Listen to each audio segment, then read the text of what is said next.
ఒక చిన్న పిట్టుంది. అది ప్రతిరోజు ఉదయం అందరికంటే ముందే లేచి గూడు తుడుస్తుంది, ఆకులు తెస్తుంది, తమ పిల్లలకి ఆహారం పెడుతుంది. అందరూ బాగుండాలని తన రెక్కలతో గాలిలోకి దూకుతుంది. వర్షమొస్తే వర్షంలో తడుస్తుంది. అయినా తను తడవడం ఎవ్వరూ పట్టించుకోరు. ఒకరోజు ఆ చిన్ని పిట్ట తన మనసుతో ఇలా మాట్లాడుతుంది. నాకు చాలా అలసటగా ఉంది.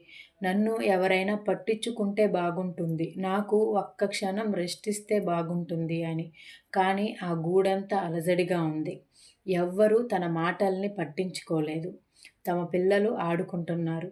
మిగతా పక్షులు తమ పనుల్లో బిజీగా ఉన్నారు. ఆ పిట్ట మాటలు గాలిలోకి కలిసిపోయింది. ఆ రోజు రాత్రి ఆ పిట్ట ఆకు మీద నిద్రపోతున్నప్పుడు తన కన్నీళ్ళే తనకి మిగిలింది. మీ ఇంట్లో కూడా ఇలాంటి అమ్మ ఉండొచ్చు. చూస్తూ, పని చేస్తూ, నవ్వుతూ. కానీ లోపల బాధపడుతూ, తడుస్తూ, ఎవరైనా వచ్చి అడగతారని ఆశిస్తూ. ఆమె బాధ గట్టిగా అరవదు. కానీ లోపల నిశ్శబ్దంగా ఏడుస్తుంది. మీ ఇంట్లో కూడా ఇలాంటి అమ్మ ఉన్నారా? అయితే ఆమెను ఒక్కసారి అడగండి. అమ్మా నువ్వు బాగున్నావా అని.